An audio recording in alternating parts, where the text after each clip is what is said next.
We're live. Cool. I think it's working. Let's see. If you're out there and you can hear us and you can see us, please say something.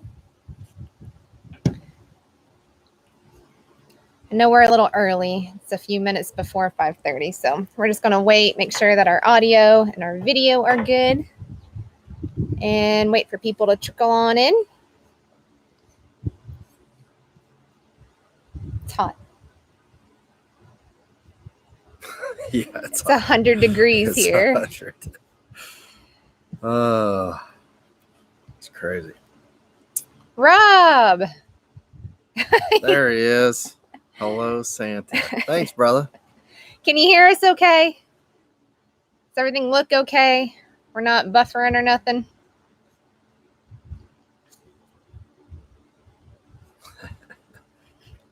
Sweet. Yes. Awesome, man. Awesome. Thank you, Rob. Appreciate it. Preach.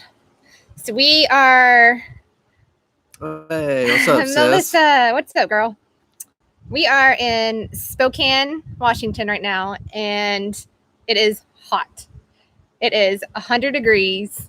We are hot. We thought we were, mobile and could escape some of this heat, but when it's widespread like it is, it's just all you can do to stay cool. It's hot. So luckily, we are at a buddy's house right now that we've known for a long time, and he's putting us up for a couple nights while we regroup and try to get some plans together for the next few months. And I won't lie, it's been nice to have a real shower and a real bed and a real kitchen. Well, not that our kitchen is fake, but a full kitchen is what I should say. All right, we got some folks coming on in here. Chazzy, hello. Rob says, hot in Washington. Not supposed to be that hot there. Is it a record? I don't know, but it sure feels like it. Yeah, they don't have ACs in their houses here. So yeah, when I looked up, I think usually like 10 or 12 days above 90 in the summer, and they've blown that away. It is 100. It's supposed to be like 106 by Saturday. We got a fan even going on us. Yeah, hopefully it's not too loud. If you guys get a lot of background noise, let us know. We can turn it down. Christy, hello. We've been dubbed the Van Fam by some friends of ours that we've been hanging out with lately. If you guys have been paying attention to any of our Instagram feeds, you might notice we've been tagged a lot in a lot of Sir William Go's stuff. So we've been bunked up with them now for, about a month or so in Yellowstone and Glacier. We had a great time, but we have parted ways and probably won't see them again until next year. All right. Well, it is 5:31, so let's get this show on the road. Thank you guys for everybody tuning in. We really appreciate it. We did a live way back in March or April. We had a great time doing it. We said we wanted to do more of them, and we would have done another one by now, but we have been so busy exploring and out and about, we haven't really stayed put long enough to have solid cell service and really do what we want to do, whether that's making videos or streaming. Even keeping up with the social media stuff is a bit of a chore when you're in and out of service so often.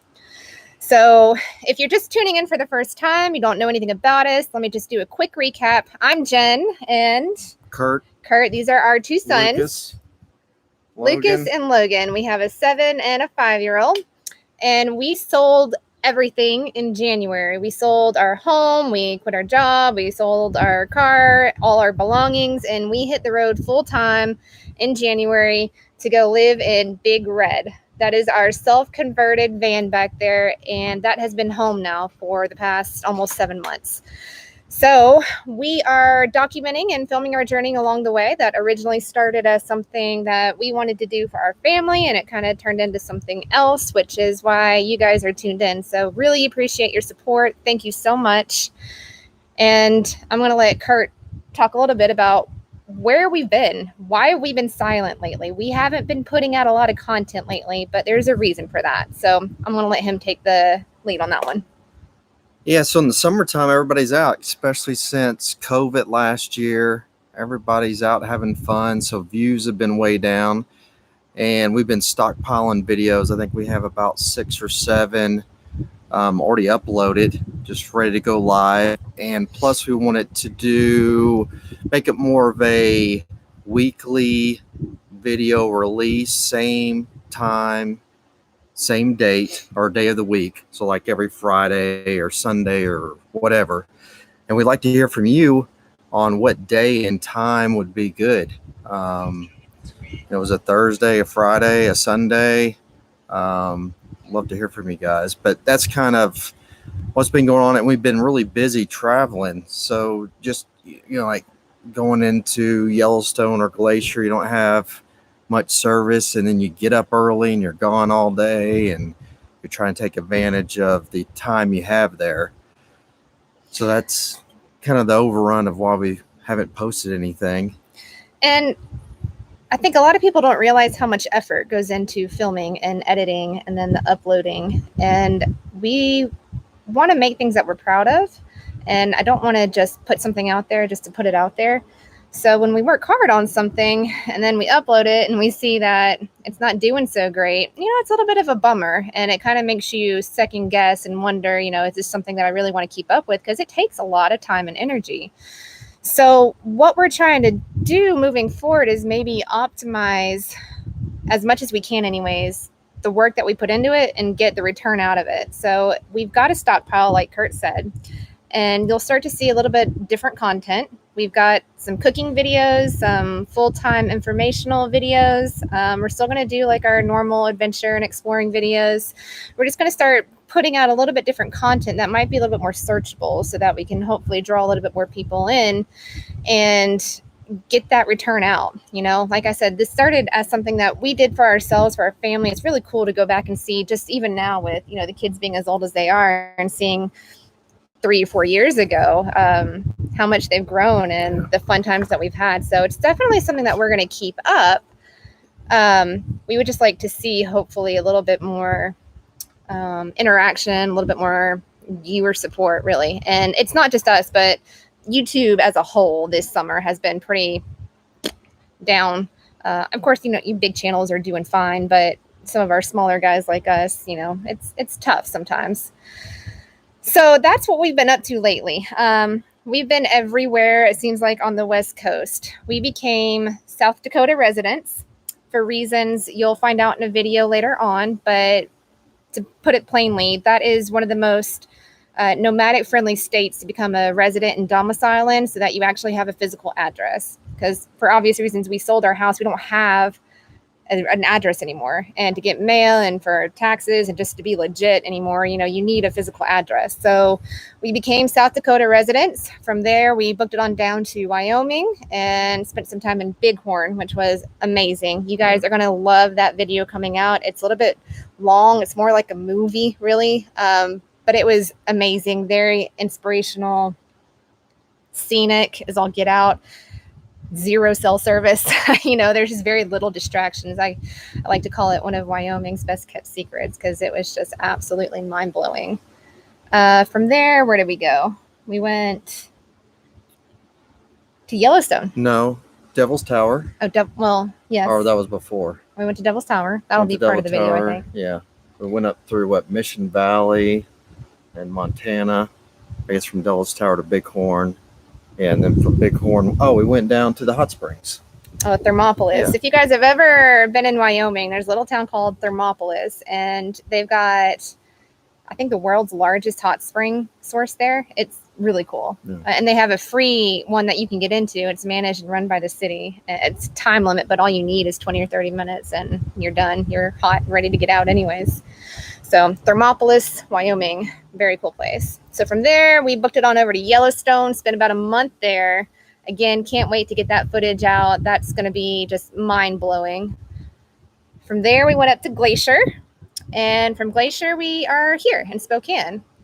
And now we are getting ready to embark on the entire Pacific Northwest and come down the West Coast. So we've got the Olympic National Park, National Forest, the Hoh Rainforest, Mount Rainier, St. Helen, Hood, Hood. Bend, Three Sisters, Crater Lake. So if you Ton guys to have, see. yeah, and we've never been to any of these either. So if any of you guys watching out there have suggestions on places to go and see, and you're just like, you got to go see it, let us know. Send us a message or drop us a comment down here below. So that's kind of been that's been what we've been up to lately, and I'll quit rambling on. So what we wanted to do for this live is make it a little interactive. Of course, you guys are free to ask any questions you want. We wanted to go over a little bit of like a 6 to 7 month van review. So since we built this thing and we know where every nail is, every board, every wire, we pulled everything. I'm sure you guys or some of you might be curious as to how it's holding up, what's broken and what's not broken, and what would we do different. So we'll get to a few questions here in just a few minutes. But let's go ahead and talk about a little bit about the van, because that was one of the questions that we did get in some of our viewer questions on Instagram and YouTube. So, Kurt, I'll ask you, how do you feel like the van's been holding up since you were the grand designer? Good. A few tweaks, nothing major. More just products you thought you could rely on failing on you. The heater, the red arc. But besides that, as far as, let's see, I had a bracket come off one of the solar panels I just repaired. I've had to adjust a few drawers. Yeah, nothing really, nothing major. So I'll have to give credit where credit is due. Having been on the road now for 7 months, of course, we come across all kinds of people with vans and RVs and those that just live out of their vehicle. And after getting to see some of these other vans and how they've been built, I got to give him credit. He has done an extremely well job putting it together. Things have held up. Nothing's fallen from the ceiling. Everything's still standing. The amenities, if you will, that we have in there, I didn't realize that so many people didn't have these things, like a composting toilet per se, right? Or a water heater, or the way that we shower, just our electrical system and how powerful it is, and the fact that we carry 0 propane and we're all electric. It's been really nice and solid, and I got to give him credit. You know, I mean, he did all the research. He watched hundreds of hours of other YouTube tutorials. And of course, I was still working full time while he was building this. So I didn't have as much say. I just told him what I would like to have and make it look pretty. Make it look pretty. You know, I have my wish list, of course, right? And I painted everything because, you know, God forbid you paint, but it's okay. I'll give you a pass because you did good on everything else. So, in any case, a few things that we felt like were worth mentioning if any of you might be curious on building your own or wanted some tips and tricks. This is what's worked really well for us. And the first thing that I'll say is our electrical and solar system. We have run into 0 problems with the exception of when that red arc went out, which isn't our fault. We couldn't control that. We've had 0 problems charging our battery bank. Everything has stayed charged and we haven't ever got to 0. We struggled at the beginning in Texas. It was cloudy, stationary, and we've never been in a dire situation for power though. No, but you can start the van and it'll charge off the alternator. So yeah, I mean overall, but that's the only time we really struggled. And so this winter we're going to do something different, which should help that. More sun. Tell them what our setup is. So solar, we have 525 watts of solar. We have a Panasonic panel that's 325. It goes through its own charge controller because it's a different voltage than the 2 rich solar panels that are 100 watt apiece. Those go into the red arc. And then we have 3 100 amp hour battle-born batteries. We got the Victron 3000 multi-plus inverter. I think that's it. Yeah. Then the red arc's a dual purpose, so it's a DC to DC and a solar charge controller. So it helps. It helps if we're driving and it's sunny. It wants to pull solar first before it pulls power from the alternator. So it's it's worked good since the replacement unit. I haven't had any problems. It gets really hot. It's small. It's more for, I don't know, for Land Cruiser or something where you don't have a ton of space. I think there's other units that may do better. So yeah, you just do your research on DC to DC, but like I said, no complaints after it's been replaced. Customer service was great. Right. Got it turned around. Yeah, and we're able to run some pretty powerful stuff off that. Like my Vitamix blender, for example. You remember how many watts that is? It's 12 amps. So I don't know, 2,400 watts or something like that. It's a beast. It handles it. And I can blend up ice, frozen stuff, no problem. So hot water's electric, so that's about 8 to 900 watts. The big one's a Vitamix, definitely. And the Instapot too. Sometimes we'll use Instapot. But it clicks on and off. Inductions, we got a smaller induction, so it's not as powerful as like a dual burner. Right. You'd be getting up there with the Vitamix. So no propane. We don't have to deal with filling it up and worrying about it exploding in the van, which I know is unlikely, but still, it's always in the back of your mind. Okay, so that was one thing. The next thing that I'm very thankful that we got was a composting toilet. This has been a lifesaver. Now, if you're just a single individual traveling, or maybe even a couple and you don't have kids, maybe it's not as important, but with the kids, when they got to go, they got to go. So it's been a lifesaver when we're in a parking lot or we're in traffic or we're in line somewhere and it's mama, I got to go potty. Okay, hon, we'll just hop on back there. You know what to do. You know where the toilet paper is. And it's the brand that we went with too. So they're not all created equal. Which is? So we got the Airhead. A lot of people use the Nature's Head, but one of the big flaws we saw is the pee area. You have to pee in the certain area. With the Airhead, it's just like a normal toilet. You can pee anywhere in there. And then you got the trap door for number 2, which is like the Nature's Head. So with the kids, making them pee in a certain area or whatever was going to be, Yeah, I mean, you still got to clean it just like you would a normal toilet, right? I just take a wipe and sanitize it. But for number 2, also, it's coming super handy. With boys, they can go outside if in nature and whatnot. But like I said, if you're in the car and you're traveling and you're in the car and you can't get out, super handy. Use a lot. And me too. Being female, it's not as easy to go step outside. So if we're chatting with friends or whatever outside the campsite, just shut the door and do my business and be on. This is another big one. And this is one that has given me a ton of peace of mind, no matter where we are, being able to fill our water tank out of any faucet due to our water filtration system. So we've got a 4-stage, and then we have the reservoir. We have a 50-gallon tank, and then there's one canister on the other end of the tank. So when it comes out our faucets, it runs through one more canister just in case there's any funk that's settled in the main tank. So we've had people stop us and say, hey, that's not potable water. And I'm thankful to be able to say, it's okay. We got a water filtration system. So for 7 months now, we've not gotten sick.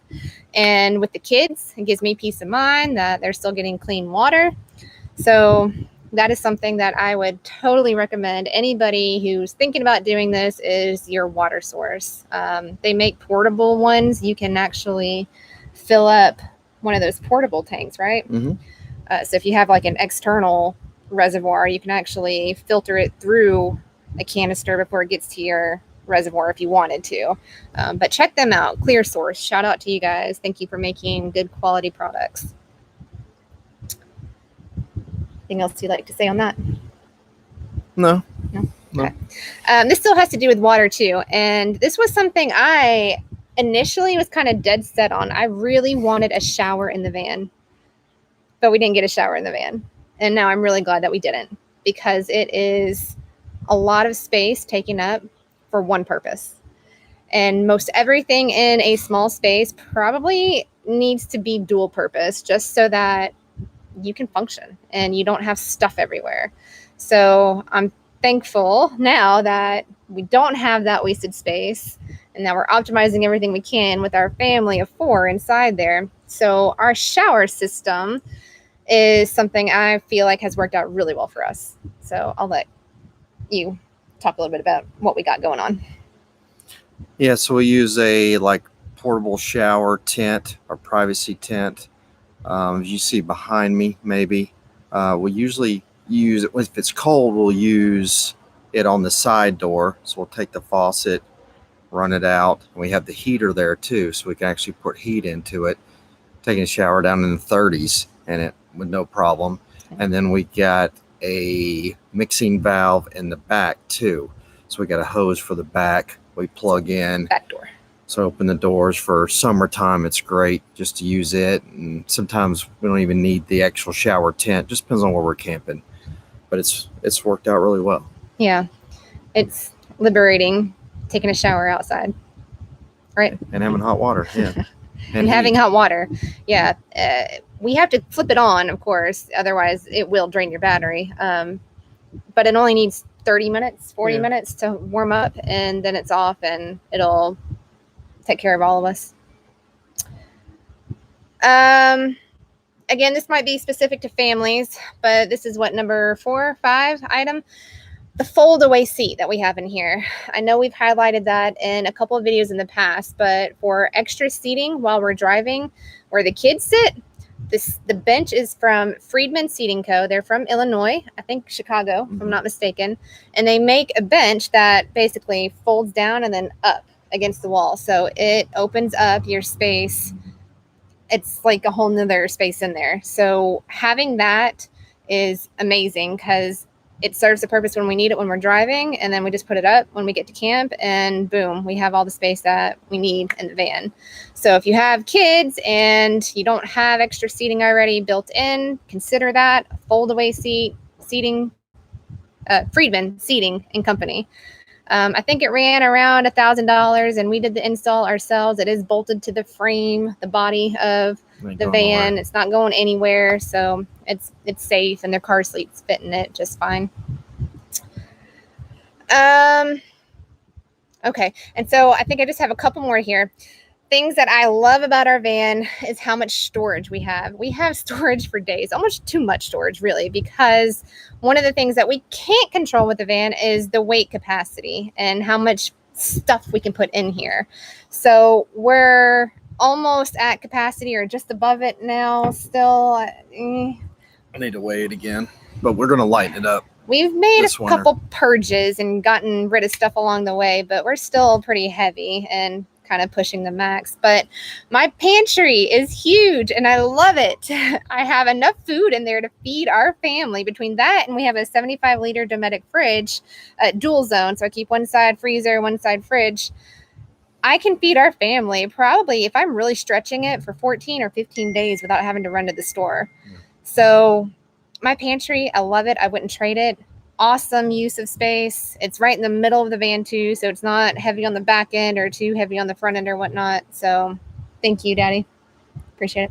Oh, another quick tip. Anybody that might be thinking about building their van, for our pantry, what he did was he actually took, let's pretend this is a can. He took a can, a couple of different sizes of things that we typically buy, and he built the specs of the shelves to make sure that that can would fit in there, which was brilliant because that keeps, again, optimizes your space, but also keeps a lot of the heavier items kind of down lower rather than up high. If anything were to fall out or spill or whatnot, we haven't had any issues with that. Our door hasn't flung open on the pantry. It hasn't flung open. So think about that next time anybody's, thinking about van plans and you got a pantry. Take a couple cans, take a box, whatever, put it in there, build it around that. So yeah, that's kind of the highlights of things that we love about the van. Has worked great for our situation and our family. There are a couple things that we feel like we might reconsider. Now, I'll preface this with, Kurt doesn't agree with me.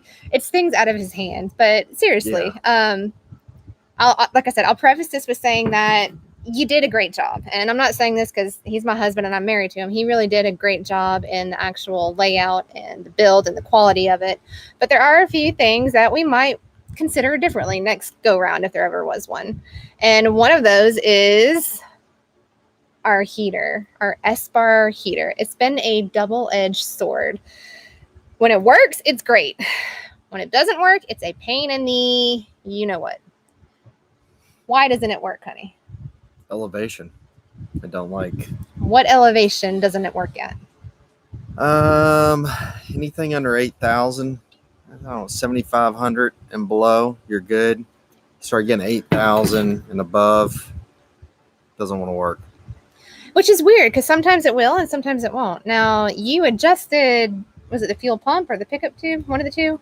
Yeah, so I mean, when I installed it, I didn't install it exactly to specs on the thing. The way, and I have some thoughts behind that, but either way, I don't think it really made any difference because we still have the same problems.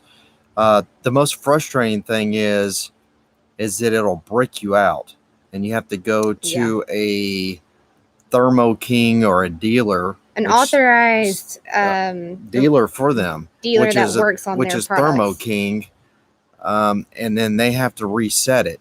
Or you can buy a tool for, I think it's like $300 or $400, so you can plug it in there and you can reset it. And we don't really know what the magic number is before it locks us out. It's kind of like, oh gosh, I hope I'm not doing this too many times before it probably breaks, right? 7 to 10 times, something like that. So again, that's kind of one of those things that's out of our hands. You pay good money for something, you expect it to work, and it doesn't, even though that is the high elevation kit that we have on there. So I don't know what their definition of high is, but apparently 8,000 feet. It likes to crap out on us. So that's one thing. Now, what would we do differently about that? I don't know. Well, so diving into this, as far as building a van, like a Sprinter or ProMaster or a Transit, you don't have a whole bunch of options. So you could go Propex, you could go propane, but we don't have propane. So that's an option, or just don't go where it's cold. Just don't have a heater. But people love their heaters. Or just say, hey, I'm not going to get above 7,000 feet when it's cold, and just because you can move. That's the great thing about the van. But if you built something bigger, with more space and stuff, then I would say a mini split unit. So you need more solar, more batteries. But I think that would be the way to go, and not have that heater at all. I guess it would just really depend on the individual. If you plan or intend to go anywhere that's cold and do, winter sports, skiing, snowshoeing, whatever, right? You're probably going to need a heater. Yeah. But it is a nice feature. It really is when it works. Yeah, just pick mountains that aren't that tall, I mean, it's frustrating because even the cheap diesel heaters, they do the same thing. With Besto, people have the same problems with. So Propex, I've heard you don't have the problems. Well. So then go propane. So that's propane that you got to carry. Yeah. Yes, Rob, the heater works off of gasoline. It's we gotta. So they have an extra pickup tube in the gas tank. So you just connect it, and it uses gasoline. And they have ones that use diesel, and then propane. So propane seems to be the most reliable, and that's Propex heater. Next item that we might reconsider is we put in a heated floor when we were building this thing, and we don't use it a lot. And I think the main reason we don't use it is because it is 120. It's power hungry. They do make a 12 volt, which we didn't know at the time. Yep. Or we couldn't find it, or it wasn't out, or whatever. So that's which would be more efficient. Yeah. It's an add-on, it's not necessary, but we thought it'd be a nice feature, and it is when we use it. But once again, it's kind of power hungry and it's not necessary. So back to the heated floor. I figured, well, if it was that cold and we're in that predicament, because one of the kids sleeps on the floor, definitely need the heater in there. So we could get shore power or stay at a friend's or whatever the case may be. Just better to have it. I mean, we've used it a few times. I mean, it's several when it's cold. It's nice to knock the chill off. It is, as long as the sun's going to Yeah. come out the next day. And like I said, we haven't had too many issues where we got too low on batteries, but we don't want to wake up to a dead battery either. So if we fall asleep and forget to turn the thing off, then I don't know, would it run us out? Yeah, I mean, it just depends on how cold. But yeah, I like when I'm driving, same with the water heater. So we got an ISO temp 5.3 gallon water heater. And so if say we're 30 minutes out, an hour out from camp, I'll turn it on so we have the alternator plus the solar that kind of offsets that. Same with the heated floor. So if it's going to be cold, I try to warm the floor up, leave that on. You can set the temperature. And then once we get there and get settled in, then I'll knock it down some. I may set it at 75 and then maybe knock it down to 65 just to knock the edge off. The other thing that I've already mentioned we can't control, that maybe we would have done a little differently in choosing the type of wood that we put in there, maybe something that's a little lighter. Oh, the weight, yeah. Because we can't control the weight of the van and how much it can hold. So that's been limiting to us a little bit. It would be nice to have some more toys on the road. Again, not necessary, just a little bit more of a luxury. I wanted to limit some of the wood in the van. But it's pretty. It looks good. Looks good. Let's see. Other than that, so one other annoying thing that we don't know why these won't work. We bought some chargers, some wall chargers, USB-C wall chargers that he put in several areas, and they're in good strategic areas, but they don't work. Those are off of Amazon for whatever reason. I don't know. So you have your regular USB, right? The one where you can only put it in one way. And then now everything's going to USB-C, the ones where you can plug either way. So when we built the van, there wasn't a whole bunch of options for those plugs. And every one has failed, but the USB standard one works on them. It's just USB-C doesn't work, or it can't, charge your phone or we have iPhones, so those take a special plug, but like your tablets, the computer, bricks to power, charging bricks. So what we end up doing is just turning the inverter on and then just plugging the stuff in the outlets and charging it that way. It works. It's just a little bit not as efficient. Disappointing thing, but it's again not making or breaking anything. So aside from that, that's really all that we would do differently with the van. I mean, the awning is great. Our back storage system, the way that we've got, I don't know if you guys can see the back there. I'm sure you've seen.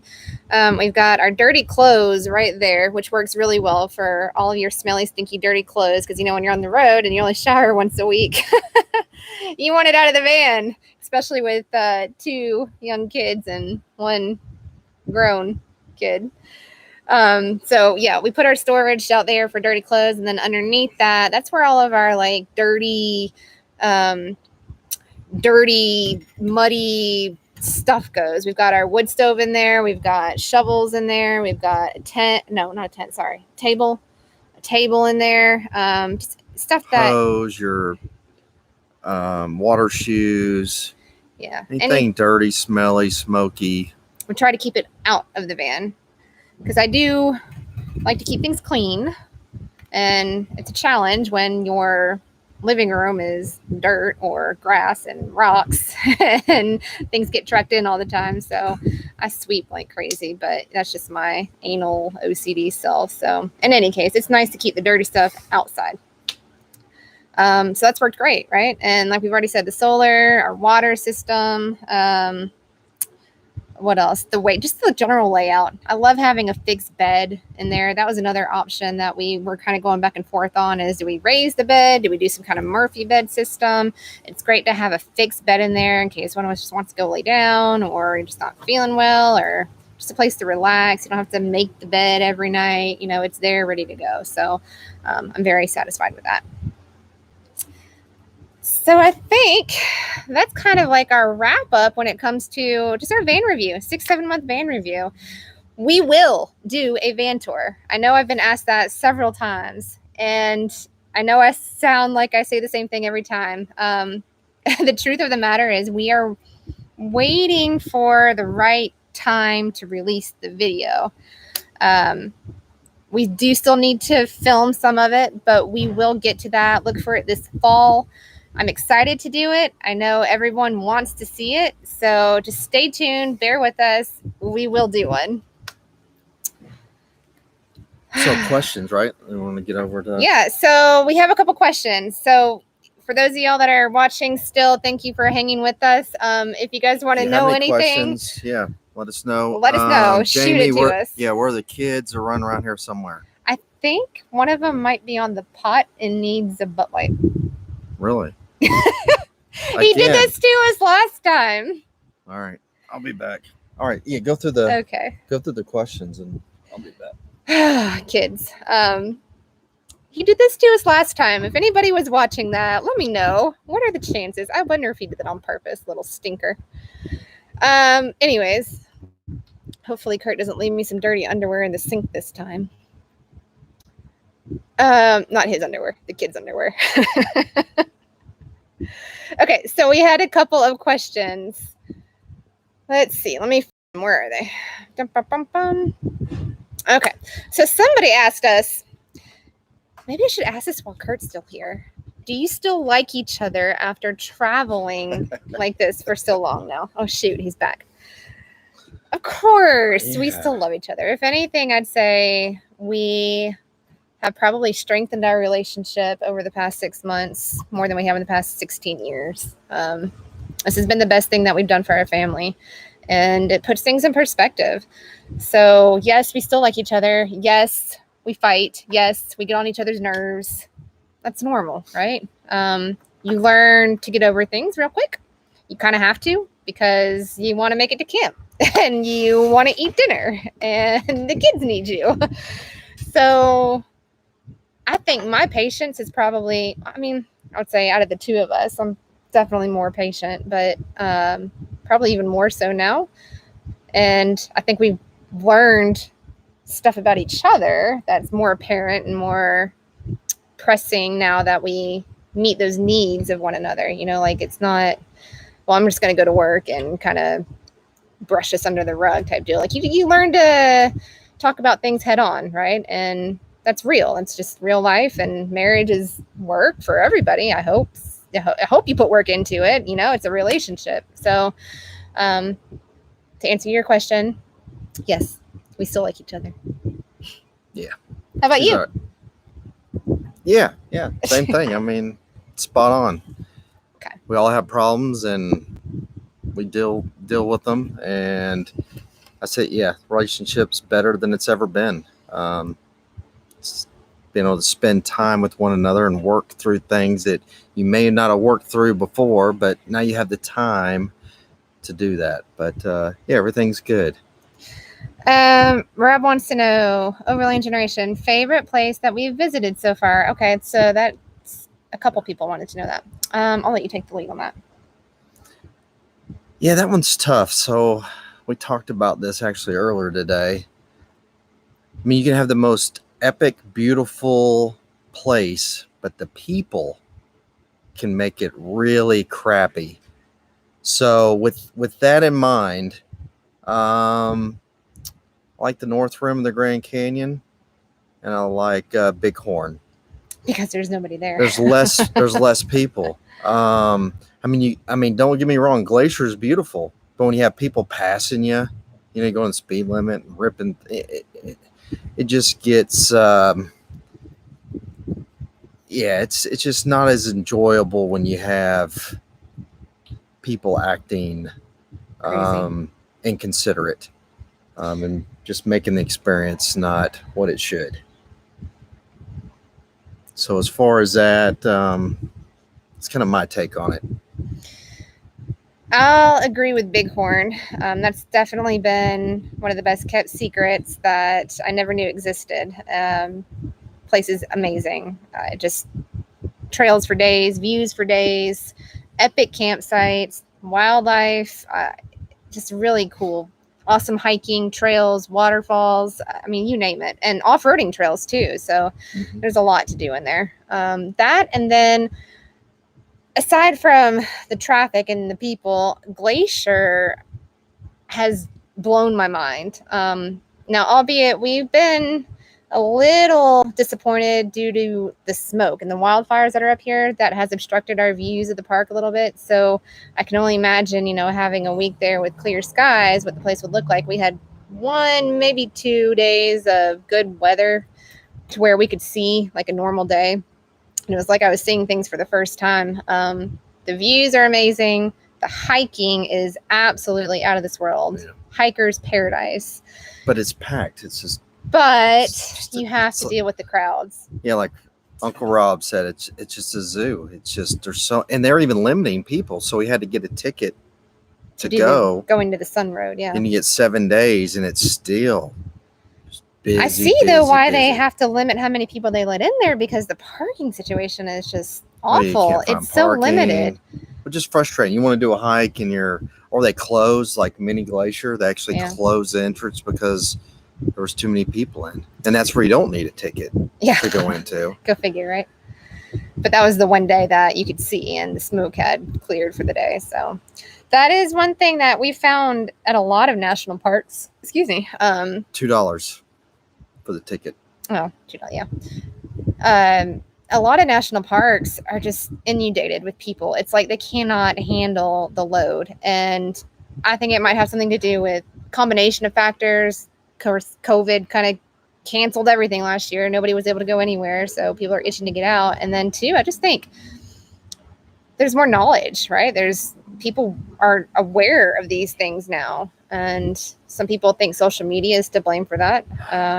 Yeah, but we're just so reactive. The government's so reactive, so proactive on things, seeing an increase, getting a budget to expand.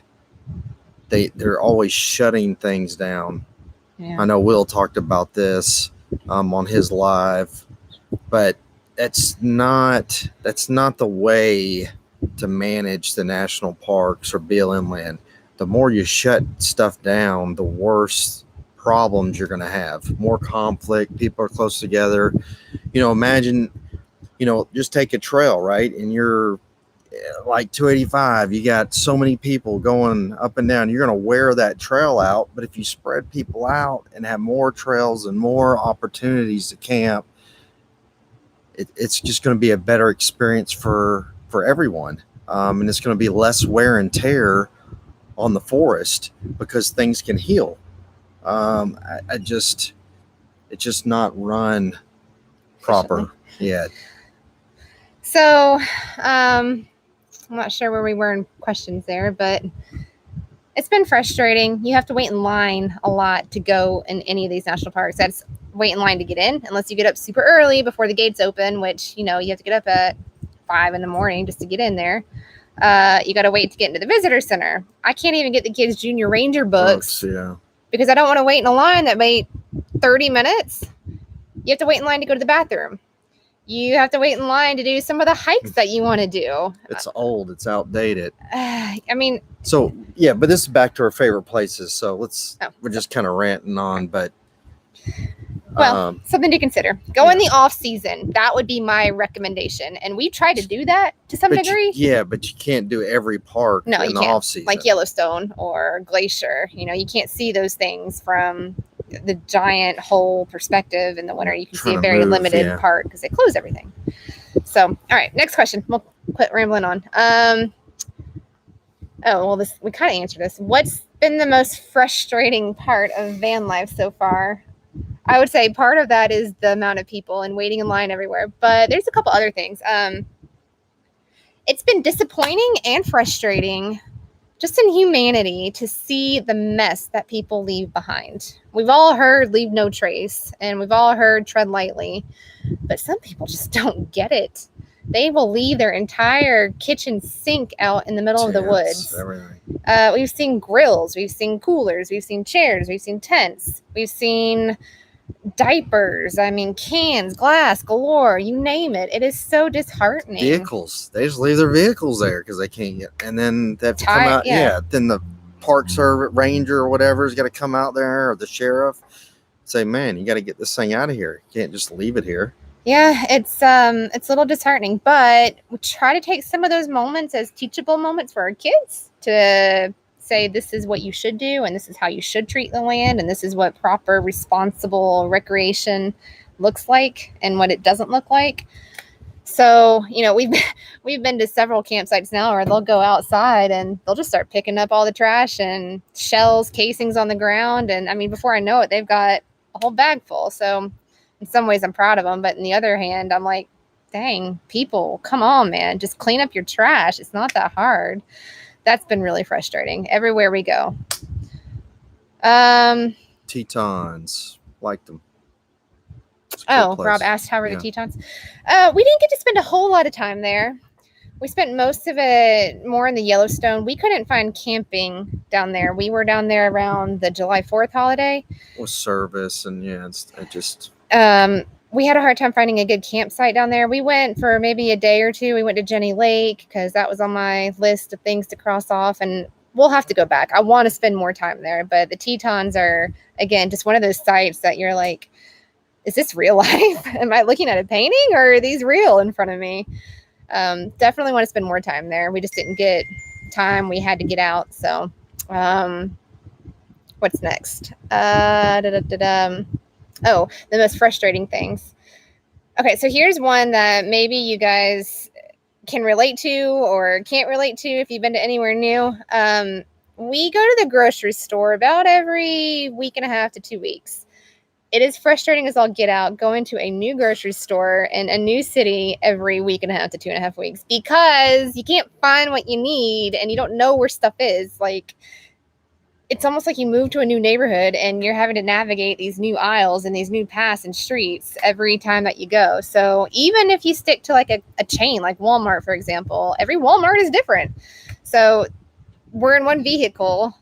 He typically waits in the van with the kids while I'm in there doing the shopping, and they get so frustrated with me because I take so long, but half of that is me trying to navigate and find stuff. And I try to stay prepared. We try not to eat out too much unless we're with friends or company or we're in a new town and, you know, the locals recommend X, Y, and Z restaurant. You got to go check it out.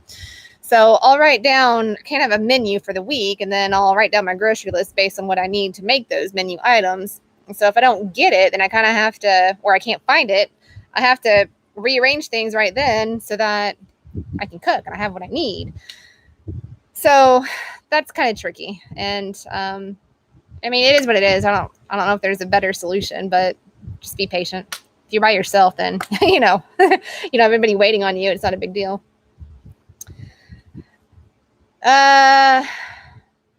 Anything else you'd like to add to that list? No. Okay. Well, let's move on to the next question. What's on your must-see or must-do list? I think we might have some of the same answers and we might have some different. What would you say? Alaska. I want to make it to Alaska. Yeah, I agree. Going down south as far as like Central America, South America, because of COVID. That would be nice, but I don't know with the kids. That may be down the road. Maybe something to hold off on, but something we'd love to do.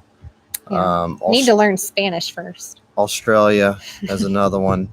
I could almost see maybe going to Australia before going to Central or South America, but taking the van? Not taking the van, just going on a few week or a month long. Sure, there's plenty of. But you can't get there now. It's in lockdown, yeah, so you COVID. can't.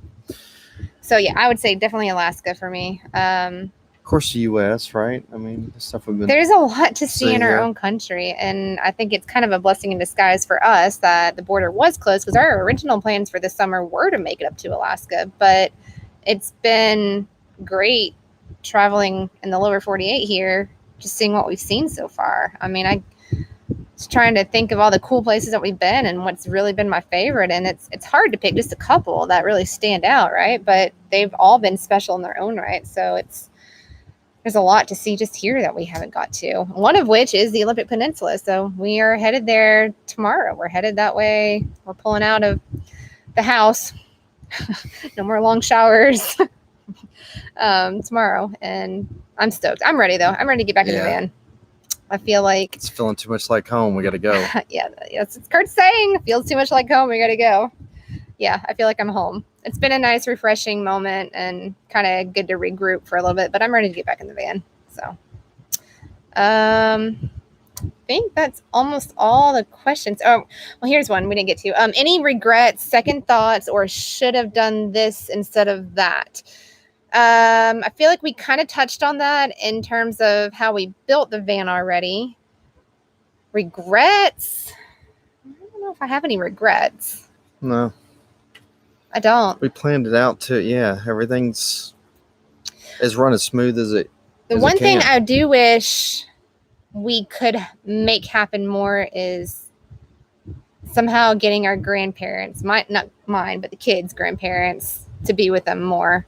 They FaceTime, they talk a lot. I've actually got my parents coming out in October to spend about 3 weeks, and we're going to be with them for a little while. I wish we could find a way to all be together and still travel at the same time. But it makes that time that you spend with them even more special. And I think that's actually one of the things that we talked about just a little bit ago together was doing this has really made us realize how important it is to be with your family and your loved ones while you can. We're blessed enough to have all four of us together and to do this. And I'm not taking any of it for granted. This has been an experience that you can't put a price on. And I'm just really grateful that we've been able to do it. But yeah, I can't say I regret leaving home and I regret leaving our family because it is our life ultimately. And we got to do what we want to do in this life. It is short. So we need to live and do what makes us happy. Yeah, we don't miss I don't anything. I hate to say that I don't miss Tennessee. I mean, that makes it sound like there's nothing good there, and that's not true. Like Tennessee's beautiful, but I don't miss it. Home is here. Home is on the road. Home is with the people that I'm with. So it's wherever we park it, and it's been great. Any questions you guys have? Yeah, we are coming up. Oh gosh, we've talked for 52 minutes. Yeah, I think we're going to start wrapping this up. Unless you guys have any questions, I'll give you guys a few minutes to think of anything. Thank you so much for those that have stuck in this far. We really appreciate it. Yeah, so we'll start releasing videos. So this is going to kick off kind of like our fall season, if you will, right? Nobody watches TV anymore, but back in the day, shows would go away for the summer and they'd come back in the fall. So we wanted to do this to kick off our video release again. So not this weekend, but the weekend after, that'll be August 8th. We are planning on doing them Sunday evenings, unless we hear from enough of you guys that would rather it be on Thursday night at 5 o'clock or whatever it might be. Sunday evening or morning? Oh, morning? I don't know. I don't know yet.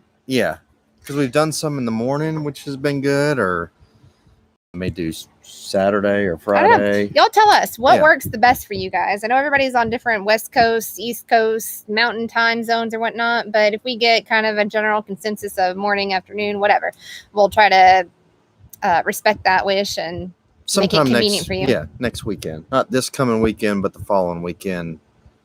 We'll figure it out and... Yeah, so Sunday, October. It'll be the same. August, sorry. Sunday, right. August 8th. I'm so bad with dates. It'll be the same day, same time, every week. And we'll try to just run that out hopefully, at least through the end of the year. And and I'm excited to show you guys a little bit of some different content. Overland Generation wants to know what's been our closest encounter with wildlife. We were walking on a trail in Yellowstone, and thankfully, we were not alone. There was another family with about 4 kids in front of us. And we came across a mama bear and 2 cubs. Black bear. She was maybe 25 yards, 25 yards in front of us. So there's another group with us in front. That's what I was saying. Yeah. We were not alone. There was another family in front of us, and thankfully they seemed to be a little bit more comfortable being that close. And it sounded like Dad was a little kind of I don't know if he was a guide or what, but he just kept saying, you know, like, she's fine, her body language is good. We all had bear spray, so we were adequately prepared. And we got to watch her and her 2 little cubs play around and romp around, climb trees, walk across the trail, like literally across the trail. We had to wait, yell at some people across the way. So that was really cool. We've seen quite a few grizzlies too lately. Glacier, they were out in numbers. Yeah.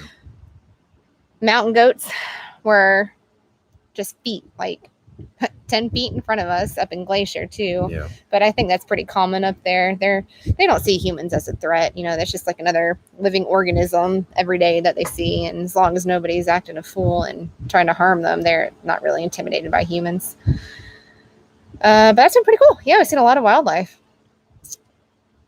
Chazzy, looking forward to your next videos. Thank you, sir. Looking forward to bringing them to you. Thank you for watching.